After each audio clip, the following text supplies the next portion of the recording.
Welcome to Your Research Business Daily Report, sponsored by Socratic Technologies. In our fourth and final installment of the RBDR interview with Google Consumer Surveys' Paul McDonald, you're going to hear about the biggest complaint GCS has been handling and Paul's belief that these very abbreviated up to 2-question surveys are the likely wave of researchers' future.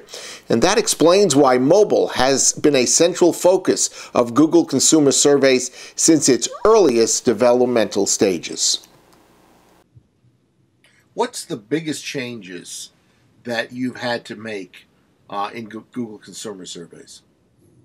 The biggest complaint that we get, or biggest point of interest with people who are used to running research on panels or with existing research firms, is that they have one way of doing this, which is creating a 10, 20, 30-minute survey and going out to a supplier to get respondents for that survey and then analyzing that data, cross-tabulating across the questions some of those answers.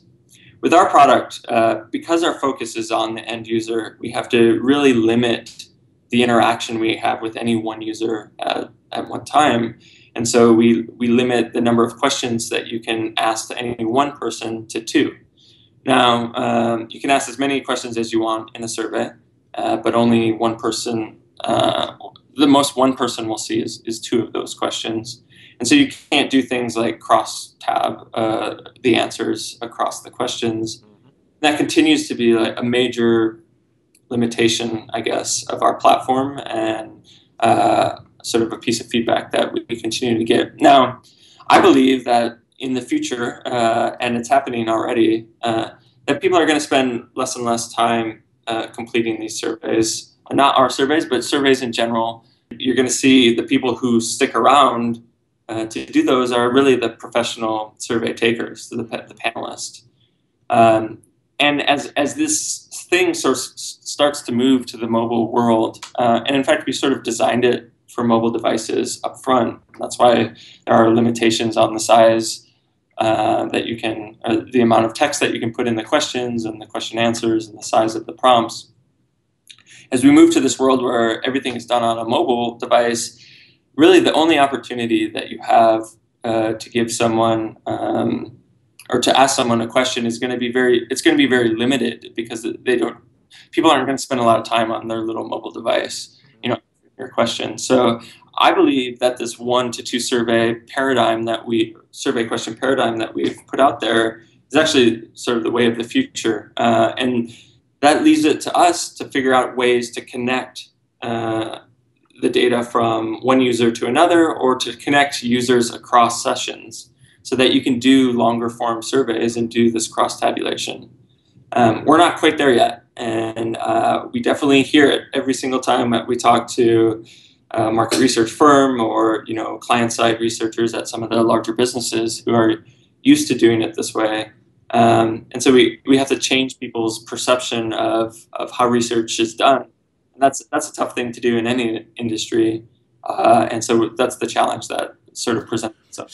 So you're in the midst of trying to create different formats for people who visit a publisher on their computer, on their iPad, on their mobile phone. Yeah. So our thought with mobile phones is not even to focus on the publishers anymore. Instead, when you want to purchase an application on a phone, you'll be able to do so by answering questions. So every time that app loads on your phone, you'll see one question. You answer it, and that decrements a counter. And after you have answered 10 questions or 15 questions, you have that app for free.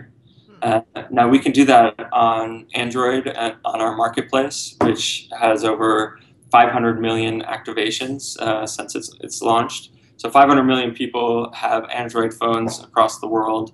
That's a huge base for us to do these types of surveys and get real-time information from mobile devices.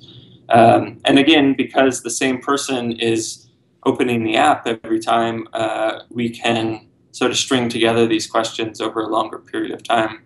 Now we're not quite there yet, but that's where we're working towards, and what we've talked about at some of the conferences that we've been around.